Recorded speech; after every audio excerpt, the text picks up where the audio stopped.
I just bid on a contract and I won. We bid on contracts and didn't win anything for 9 months. And then in January 2021, we won 6 in 1 week. No past performance, no nothing, just, here you go. And then the third one, I hired someone and it was for janitorial. She won that one. So my first 3 I won. Y'all, we're in for a treat.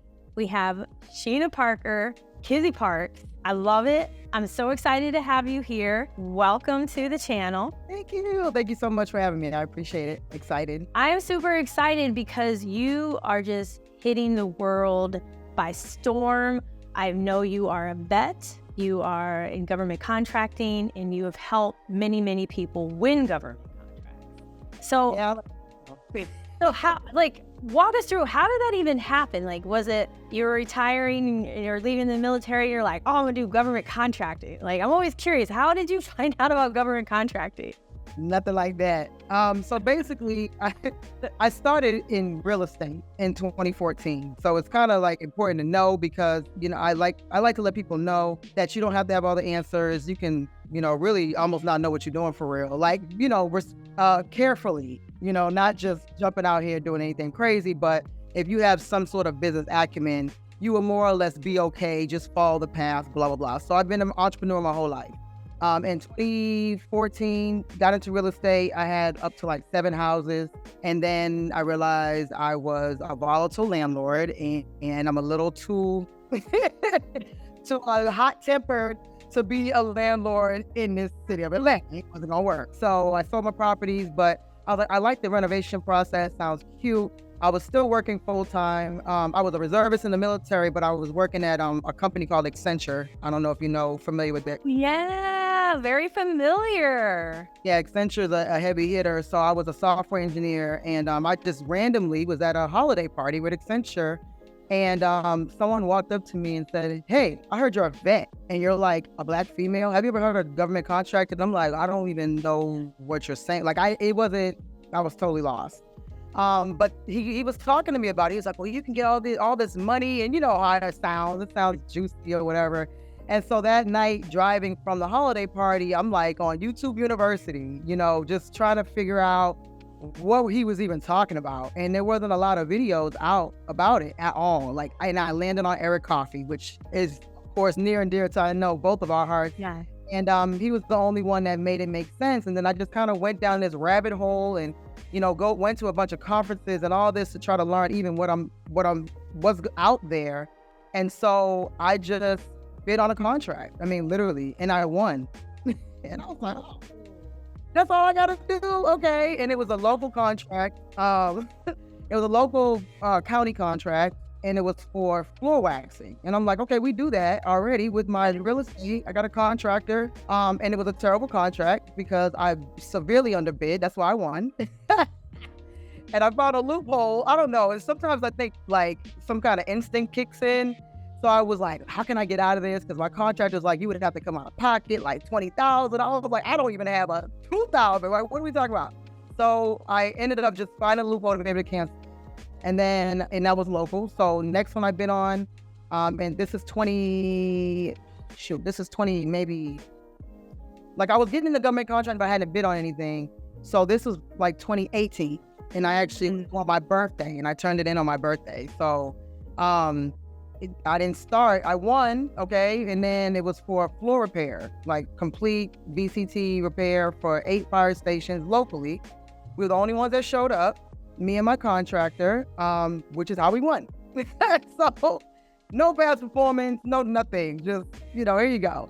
And it was, a really eye-opening experience because there's a lot of stuff that you're kind of learning in that process. So we started executing that contract in 2019, January 2019, 6-figure contract. So basically that was my first contract out the gate. And then the third one, I hired someone, and it was for janitorial. She won that one. So my first 3 I won. So that's how it kind of said, oh, this is a breeze. I could do this all day. Of course, we know it's not like that. But at that point, that's what kept me kind of engaged in government contracting. If I had a bid on my first few and didn't win, I probably wouldn't be here right now. Right. Yeah. Wow, but that's phenomenal, though. Because what's phenomenal is you figured out the one situation, which whether somebody watching has experienced that or you haven't, you will. There's always a situation where you realize, oh my gosh, I underbid, or man, I way overbid. I still what? Like you have those moments, but it's great that you kept going and that you went after things connected to what you know and what you were doing. Yes, and I think that's key even, moving forward, because it's something that I bid on and I'm like, I wasn't able to find someone. Mistake. Because now you're relying on something that you have no clue how to even fill in the gap. So definitely not just throwing something up against the wall, for sure. Yeah, definitely. And so then what happened from there? So you won the contracts. Were you still with Accenture, or did you Sort of, kind of. magic elsewhere, or what?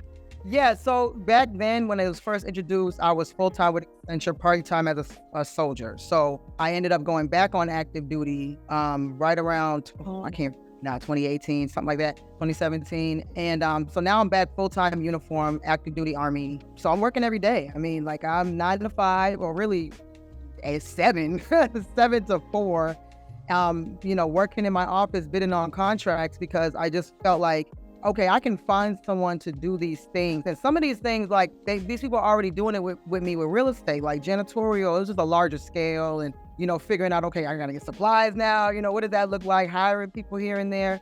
And this is just hiring for those jobs. So this is still a staff of 1, essentially, and a bunch of subs. So I was working full time. I'm a mom, I'm a wife, dog mom, all the things. And just like getting up earlier, going to bed just a little later, going to lunch, those type of things. So when we started executing that first contract in 2019, it was a 4-month deal. I mean, I didn't really need to be there. It was like 4 or 5 months. And my contractor, he knew what to do. He had his marching orders. And that was when, and people have heard me tell this story, but I asked for an advance and I got it. Like, just, I don't know how, I've never gotten one after that. Like, I asked every time.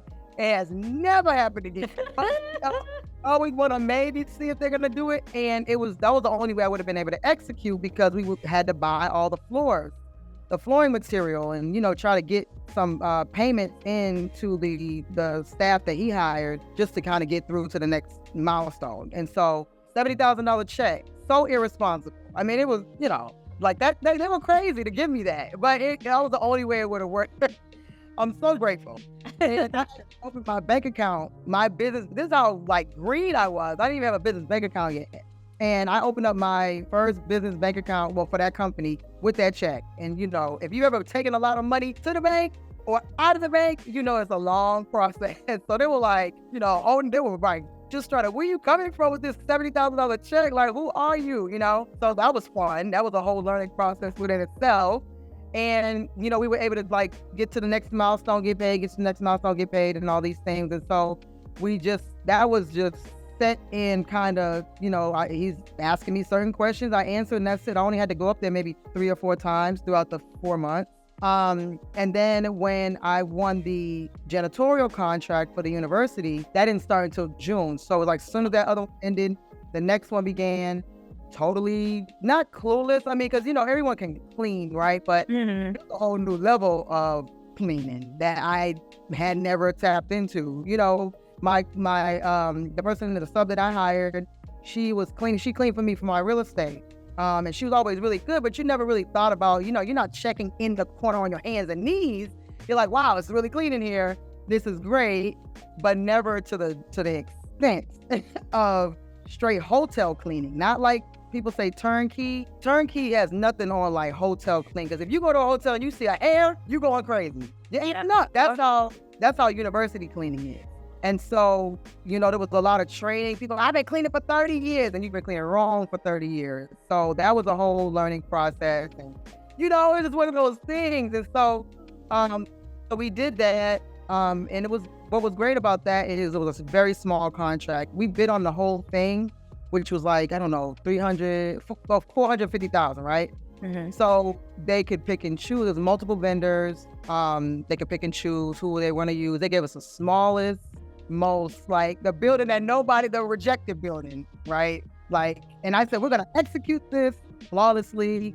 And it was like $4,200. Like, it was so bad. Like, I can't even, just hindsight. But what happened was there were 5 of us. The other 3 contractors got fired, and they ended up giving us like 4 buildings. Yeah, they gave us like kind of half of 2 campuses. So half of one campus, half of the other. So it just kind of continued on, ended up being like $85,000. It went from $4,000 to like $85,000. And why did they let go of those other companies? They were raggedy. They weren't good, because it's like, I can clean, I have this, but they just were missing the mark. And, they were so proud of how we took care of that little raggedy building. They actually tore that building down. That's how bad it was. And rebuilt a new one. That's what we were up against. But we just executed, the way that it should be done, and not trying to cut corners because it was very, very low price. Right. And I love that you didn't give up. You weren't discouraged. You were like, we're going to make the most out of this. And sometimes with these contracts, it's a test. It is. Like, oh, we're going to have you do one class, have you do one building, have you fill one FTE, have you do one little repair. And then if they like you, it's okay, we can give you more or refer you. That's awesome. Man, I'm like, they must have been really bad. You got fired from janitorial. That's bad. That's bad. Yes. After it was a very lengthy contract. Like, they had addendum after addendum after addendum. It took a long time. And so, and then we still have that contract to this day, and there's still only 2 contractors that do the janitorial for both campuses.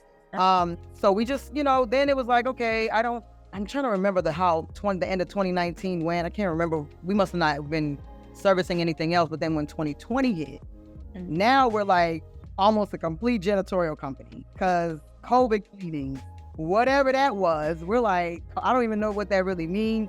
So there was a lot of user education involved. So that kept the doors open for 2020.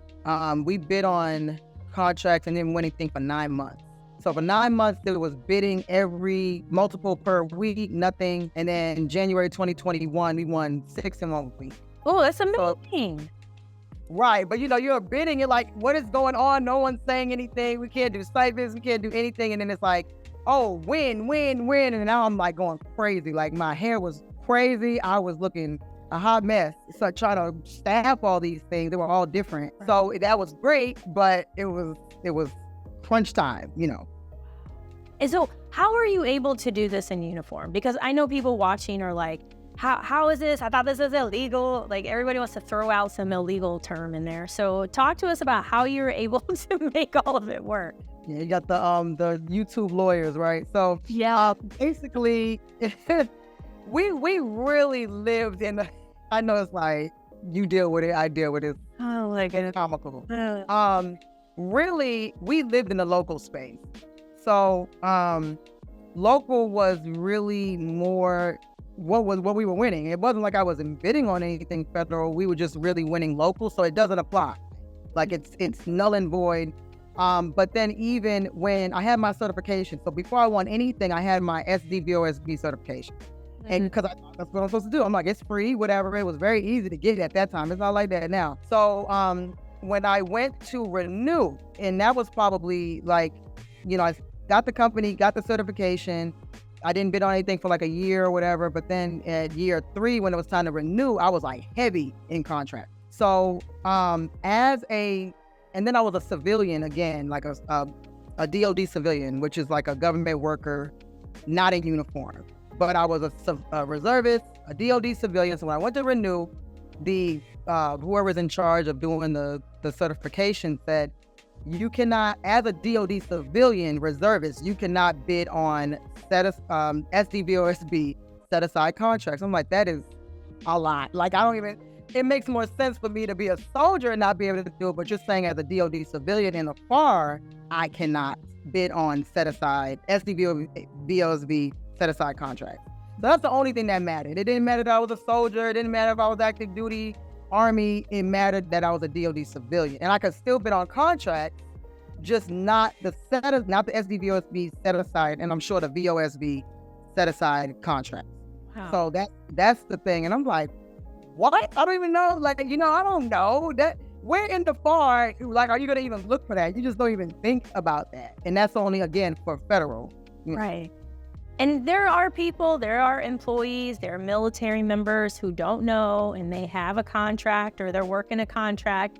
But if you don't know, you don't know. You don't know. You don't know. And don't, obviously don't give a contract to yourself, because when I started, I asked that question over and over. I asked FEMA, I asked the PTAC, I asked all, and they're like, no one knew the answer until it was time for me to redo that certification. So really the conflict of interest is you giving a contract to yourself. Like, does it look like you have a leg up? That's the basis. Like, obviously people will come to me and say, hey, like, I work in logistics, right? And I know somebody in the procurement office that's sitting in the cubicle next to me. Do you think I can give myself a logistics contract? I'm like, well, you know the answer to that. If you asking me, does that sound like it's ethical or illegal? No. Like, don't ask me, because you already know the answer. There's so many federal agencies that people just think about Army and Navy, but you got Interior, you got USDA, you got all these other federal agencies that you can go after that are not even related to what you do as a soldier. Right. And then you got the state, local, you have international. Yeah. You can subcontract on a state or local contract. Yep, all those things. So yeah, no restriction pretty much, except for that certification. Yeah. And so you have an amazing YouTube channel. You do. You offer coaching. And so I want to know, what are like the top 3 things people come to you for? Like, whether it's in the comments, it's on a video call, what are those 3 things that you're like, I wish everyone just knew these things, because they come up all the time? Definitely the veteran question. Veteran and active duty. More so veteran. Hey, I'm a veteran. I got my certification. Now what? So anything surrounding that, people ask me, because I think they feel like because they're a veteran, they're just contracts are just gonna rain on down, and we know that that's not the way that works. It's not happening at all. Look, I honestly have not executed. I've won a couple, but I've never executed an SDV or SB contract. Me. And I'm me. You know what I'm saying? Like, not to my own horn, but even I haven't. So it's not like they just come to you magically. I've won them, but for multiple reasons, they had to be taken back, whatever. So the focus is ensuring that you have a good product. You have a good business, you understand what you're talking about, and you don't give up. So that's one, the veteran stuff. The other thing is the certification. So on that same token, it's not the answer. Like, 20% of contracts is small business. You just being small, and people think small means $2,000. It could mean $35 million. Yep. And it's just, that's all. That's all you need to do is be small, and you'll probably win even more contracts compared to a set aside in some cases. And I do notice in certain parts of the country, like I have some friends who do facility management throughout the country. So I noticed that SDVOSB set asides are held a little higher, if you will, in the Northeast. And then here, especially in Georgia, but in the Southeast, 8A rule. They don't care about you being a veteran at all. So it's kind of like you have to know, like, is it worth me getting certification if it doesn't really, if they don't hold it at the regard they're supposed to? Because again, this is a people business, so they may not hold it the same way in, Wyoming. They may not care. You just need to be a small business, and that's the most important thing. And so the third thing will probably be, I just wish everyone would know that they can just bid. If you have the business, there's people who have won contracts by one way or another. Like, they were a sub, they didn't bid on anything, but they were a sub, or they just provide a product, like almost like an Amazon transaction. Mm-hmm. And they're like, I don't know how to do government contracts. And I'm like, you're literally doing it. Like, you're doing it right now. Just bid. Like, the language is clear because you actually do this in real life. So just bid. And it's like something about that paperwork just puts the fear of God in their spirit. It's like, yeah, those are probably the 3 things. Yeah, and I can relate to that. I remember when this one mentor I had sent me a statement of work and RFP, and I was like, he's like, section this, go here. And I was like, I don't understand what this is. I think I printed it. I'm like, none of this makes sense. So I totally get it. But what's great is you have, you not only have us, but you really have a plethora of resources to help, because especially for those who are already doing it, you have to bid. If you're not bidding, it's no different than, I'm just gonna sell one glass. I got business. Like, you can't just sell one glass. You got to be hustling glasses and some plates and silverware and a kitchen set. It's the same thing with the government. Yes. Yeah, and it's really about the other connections too, because people are like, what's the first step? I'm like, there's so many first steps.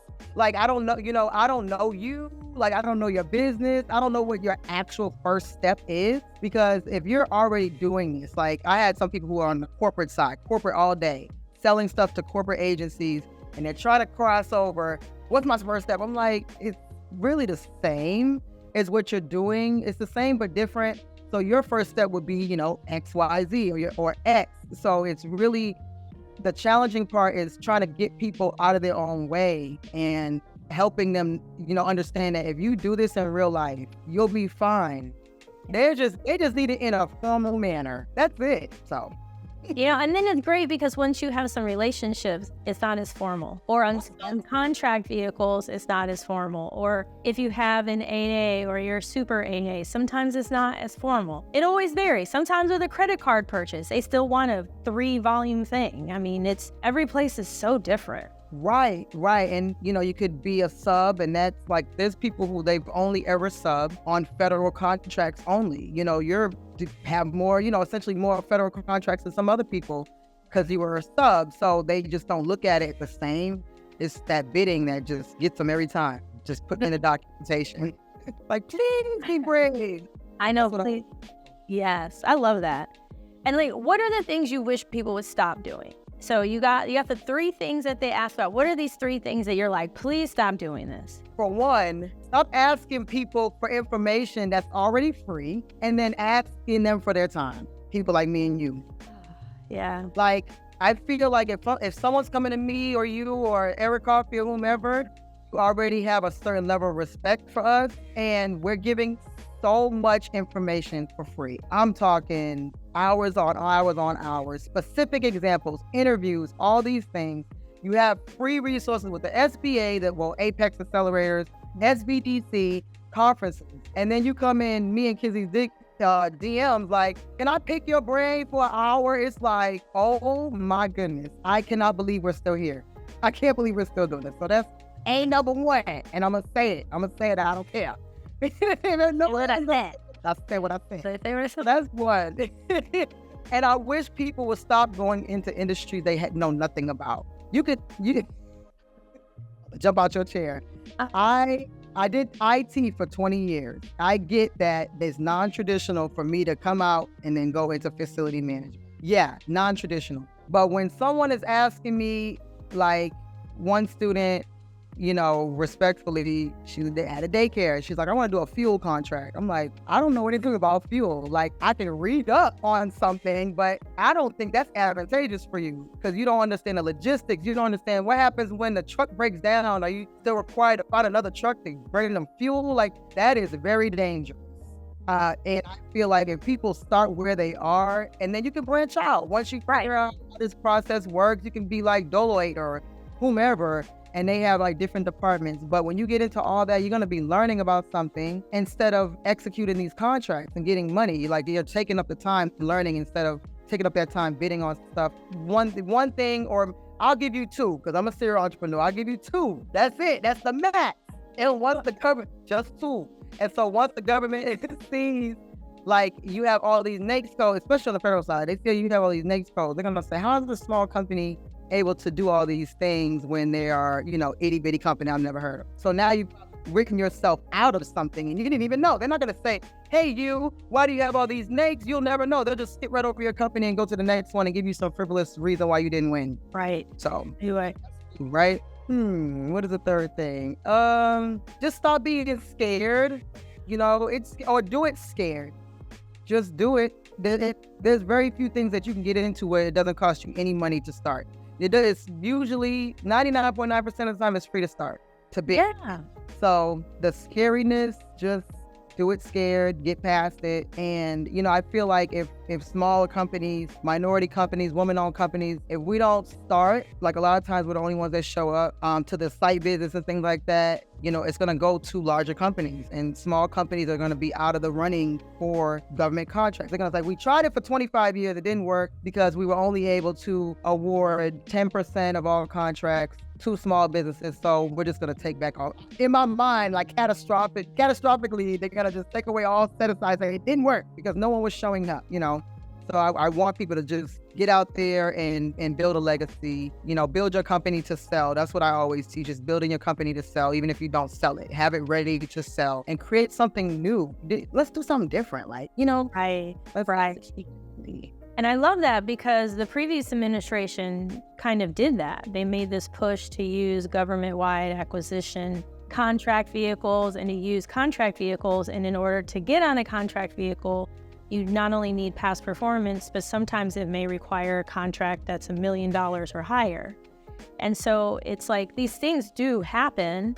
Yeah. Because as you talked about earlier, a small business is not somebody doing $2,000 a year. It's can be a company doing 20, 30, 40, maybe even 50 million, depending on their primary NAICS codes.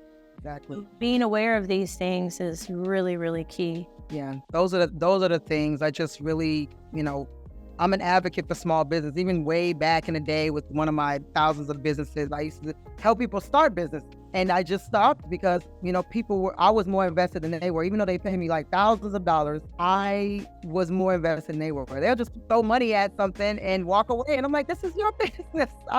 It doesn't mean no good for you to start something and you don't finish. I want you to finish. I'm like the mama. My students run from me. I'm like, hey, how many business you put in this week? They're like, oh, I've been so busy. I'm like, I don't want to hear it. Like, we're going to put in some business today. What's your availability? So that's how I am. I want you to win. It does me no good. I got a business already. You know what I mean? Right. I could be just focusing on that. And people are just going to start and stop. And I love that because so many people, they do. But I think it's that we reward that as a society. Well, I tried. I had my New Year's resolution. It lasted, 14 days. Last year lasted 10, so I got extra 4 days. I'm gonna do it. Don't worry. Once I have my baby, once I get married, once I get divorced, once the sun comes out, and then we reinforce it, and then you just watch Netflix all damn day and don't do anything with your life. And it's like, listen, you can do that, but people watching these videos, you're not that person, or you wouldn't be watching either one of us. And you can change. And I love the fact that you get on them, because if you don't bid, you're not going to win. And there's so many people out here who win all of the time because they're doing what you talked about people aren't doing. They're not going to the site visits, or they're not responding to a source of sought notice, which is the easiest way to get into an organization. They're not bidding, they're not doing these things. So how else do you keep your students motivated? We do some student chats, of course, and just really like the lives. I think when I do live, I don't know what the cult following, like what their thought process is, but it just seems like they want to just constantly see me talking to someone about something, and they can ask a question at that point, I guess. And I reach out. I will almost borderline harass you, like, until you say, look, I've had people, they disappear, right? And they'll say, look, Sheena, I'm sorry. I know I was gone for like 3 months, but I'm ready to get back on this day. Like, you got to give me a date.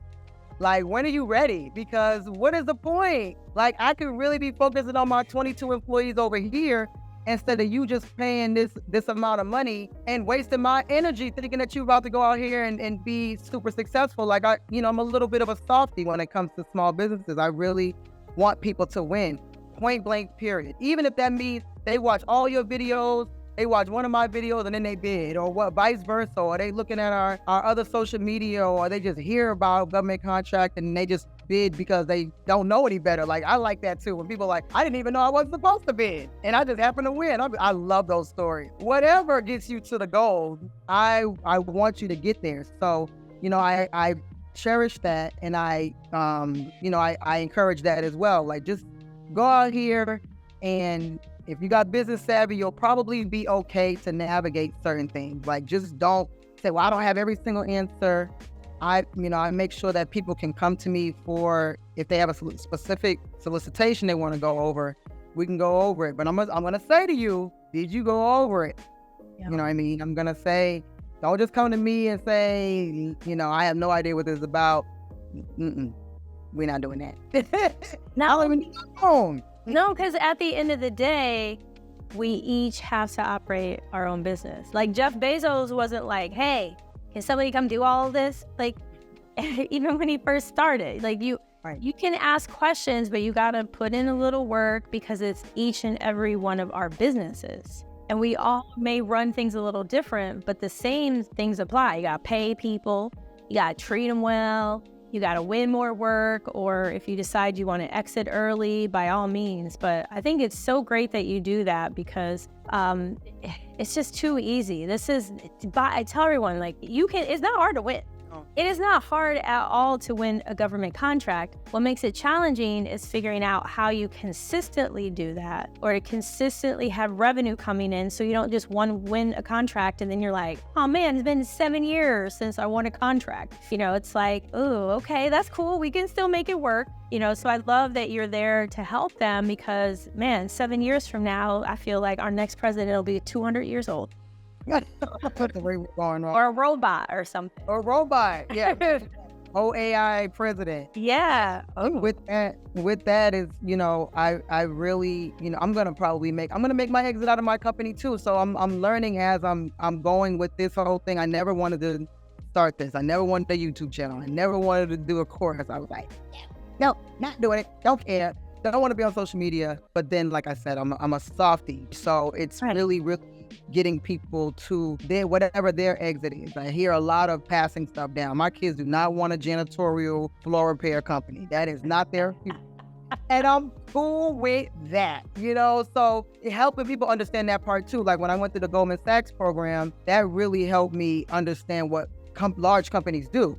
They do things internally a lot different than, I'm just starting up. That's how people feel. I'm a startup. I'm just getting my feet wet. What do you mean an exit? That's what you're supposed to always lead with, is the exit, or not lead with, but, eventually get to some sort of exit, because you're not gonna, unless you, unfortunately die in it, but that is an exit. And then what, like, what happens to the business? Like, right now, like with me, I'm too deep in my company. There's no way there's people that their livelihood depends on these contracts and me. Mm-hmm. So, there's going to be a point where people are going to be at that, where it's bigger than you now. It's not just you selling tumblers on Etsy, respectfully. It's now people's lives are in your hands. So your decisions are going to be super important. And it's a beautiful place to be, although it can be scary. It's still beautiful, because we small businesses fuel the economy. It's not the Googles and the Amazon and the Boeings. It's the millions of small businesses like ours. And it's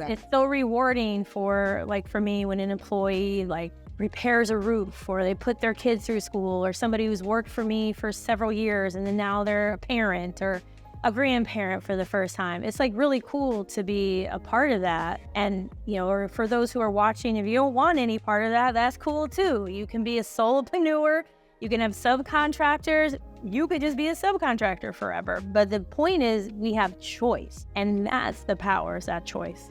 Yes, 1,000%. I mean, there's people who were at the lower level. They were at the residential level, say pressure washing and, and carpet cleaning. And, I'm able to give them, in 3 months, they're able to make $300,000.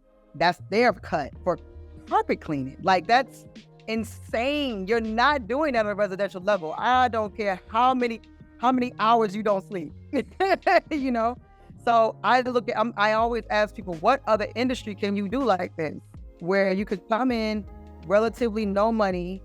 Yeah, you might have to, I know I was in real estate, other people's money and all that's cute or whatever, but you may not have access to other people's money. So you use your own to get going. And then you have, at the most, unless there's something really, really, really, really wrong, you got 60 days to be in the hole. If everything is at least okay at your very, very first contract. Now, of course, there's a lot of situations where it's worse than that, but there's people that have $1 million 401k and they're like, I don't know where I'm getting the money from. I'm like, yourself. What you mean? Like, if you don't believe in your own yourself to use your $1 million 401k, why are you going to the other people and pay interest? And that's so powerful. I want to say that again, because if you have 401k or whatever it is, credit card, savings, if you do not believe in yourself enough to tap into these resources, then why would anyone invest in you? Why would anyone want to work with you, for you, partner with you, if you don't even believe in what you offer? Because I found on the federal side, that's 100% of what I do, is people believed in me, but I believed in me. And so they didn't have to question, oh, is Kizzy going to deliver? Oh, no, I'm going to deliver. It's not a question. And so, but if it was like, oh, I don't know if I can do e-learning for food inspectors, they would have been like, let's go with somebody else. But I was like, yes, of course we can do that. Why not? Right. How to? What systems do you use? What LMS? Like, let me throw out some acronyms here. So, but it's like, it's so true. And then you get in this system and you get like your processes, and there's so like, my mind is always blown when I go into some of these sites and it's like 1,900 available for small businesses or 25,000 in the state of wherever, and I'm like, oh my gosh, like there's just so many that it can be overwhelming. But just to her point, like, y'all, like there's no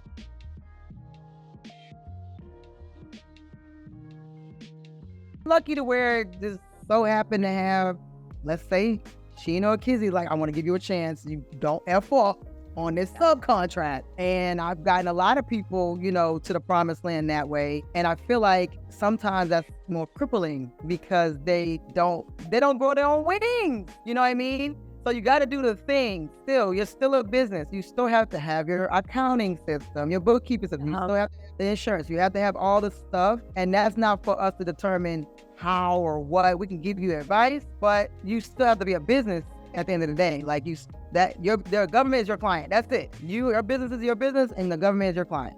So still treat it like a business. It is. I mean, I had, and even when you subcontract, your subcontractor, treat them well, and vice versa. I had a frenemy who subcontractor, and really, really, really well paid, hundreds of thousands of dollars.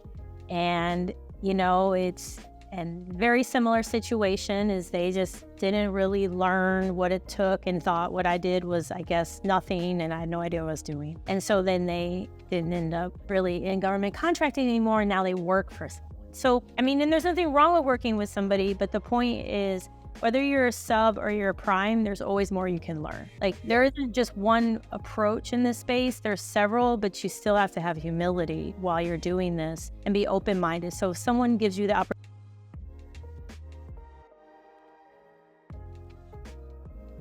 I'm going to keep doing this, because then what happens when that faucet turns? I've been screwed over more times than I can count. And it's sad because I will, I'm just a person. You tell me you can do it, let's go. I'm a benefit of the doubt type of person, to an extent, of course, within reason. But if you're telling me, yes, absolutely, I can do this, then that's what we're going to do. And then people, the same thing where, oh, you don't know what you're doing. And it won't even be me. It'll be the client. It'll be the government or a school or whatever. And they're mad at the school, but inadvertently it's me that has no idea what I'm doing. And same thing, paid handsomely, and they're not in it anymore. And they just realize, oh, well, dang, I didn't even know how good I have it, because I'm really going to take care of you, sometimes even to my detriment. I want to make sure that you are handsomely paid. If we move on to another contract where it can work out a little bit better, but I want to make sure that you're happy because you're driving this force. I'm at home while you're doing this. So, essentially you need to be paid handsomely for that. Yeah, no, you definitely have to be. And I love that. I love that, because I like to make sure our team is paid well, taken care of. It's really important, because at the end of the day, unless you are the prime contractor and you're delivering the work, which some people do. We actually have a woman who does that. She subs to us, but in her own business, she does everything. That's her thing. That's what she loves doing. But if you're not, then you're relying on people. Yeah.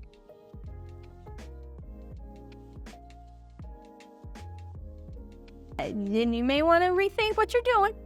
Or get someone else to be the face. because I'm an introvert. So I do get that mindset, and I was terrible at first. I was like, ooh, I'm gonna sit behind this computer and win and not go nowhere. That doesn't work. But get someone else at least to be people-y if you really struggle with that. Yeah, I love that. And it's great too, because I would never know, like from your channel, from here. The only inclination was like the whole IT background. I'm like, okay, Sitting there she's over there on the Onion, on the dark web. I see what's up. It's all right. hacking into people's stuff. Yeah, I was a little too boisterous for the IT world, but I stayed in. But definitely introvert, just like all IT people. So yeah, I totally can understand their lane and their life.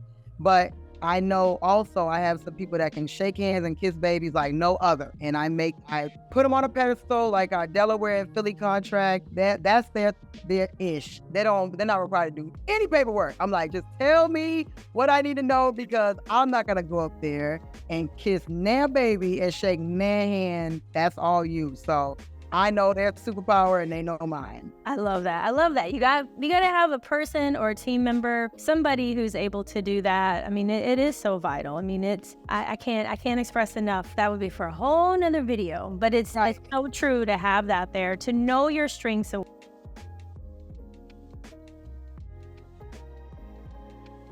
Because people don't take a clear assessment. In my older age, I'm really like, this is what I am. And it's okay, because you try to be someone you're not, and then you just gonna continue to struggle, and you're never gonna get to whatever that thing is. But it's cliche, but you really, really need to understand that.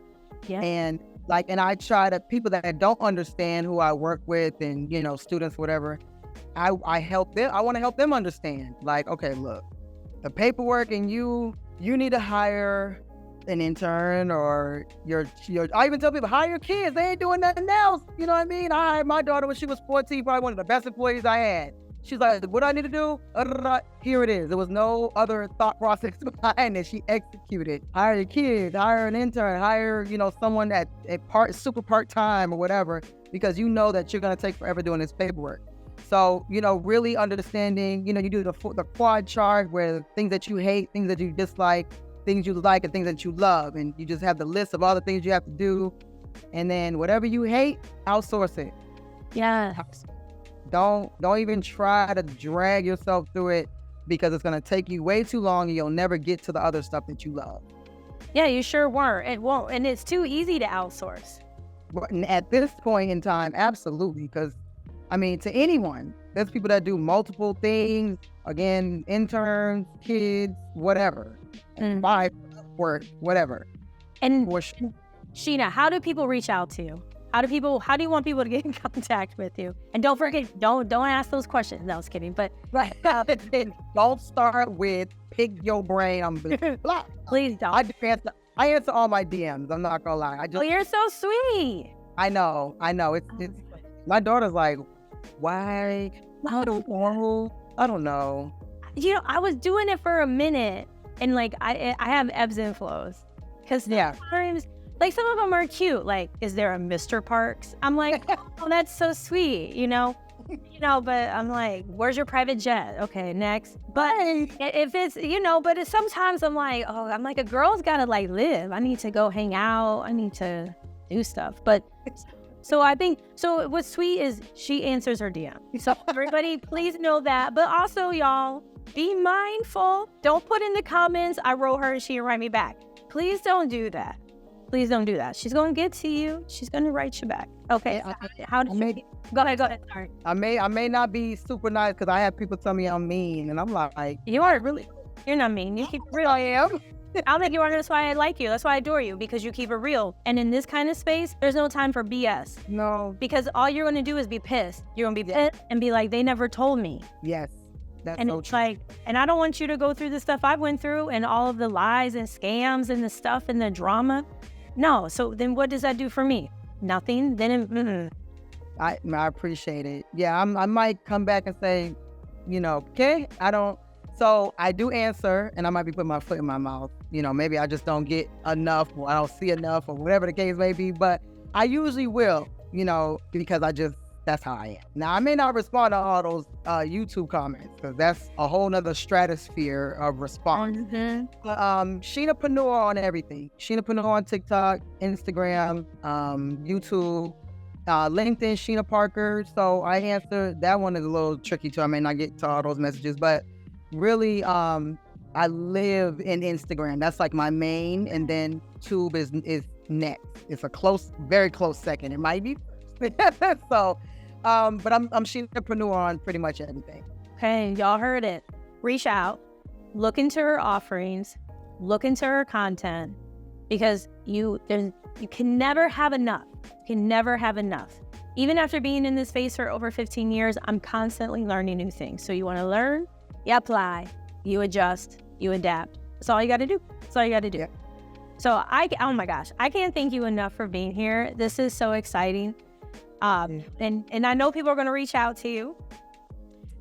I know. I'm ready. But you better lead with value. That's my thing. Lead with value, period. And you know what Rick Ross says? Rick Ross said, you want to impress me, share my shit. I don't know if you can cuss on your channel, but I do. Impress me? Okay. Share my shit if you want to impress me, okay? So don't just try to say, and I get all those creepy emails, all those creepy messages too. Look, lead with value. Like you said, I don't see no Jared. I don't see no offering. So what we doing? Like, don't just say, I want to pick your brain and we meet up somewhere and I'm paying for my own coffee. Like, how do you even lead? How do you even fix your mouth to say something fix your fingers to say something like that? That's just insane to me. But, I digress. But yes, Sheenapreneur, Sheenapreneur.com. Also, that's where you can find my course and book a consultation if you want. In our free community, GovCon Moneymakers. We've got like several hundred people in there now. So that's a free community. People can join. It's like a Facebook group outside of Facebook. Happy to have anyone. And I do my lives monthly. So, I send out emails for that as well. So ask whatever questions you want. I love it. Y'all ask questions, ask away. Keep watching, check out our channel, like, subscribe, share all of the things here. And most importantly, believe in yourself. We believe in you. We wouldn't be doing this if we didn't believe in you. We believe in you, believe in yourself, and do what you need to do, because everything is possible. So until next time, thank you, everyone.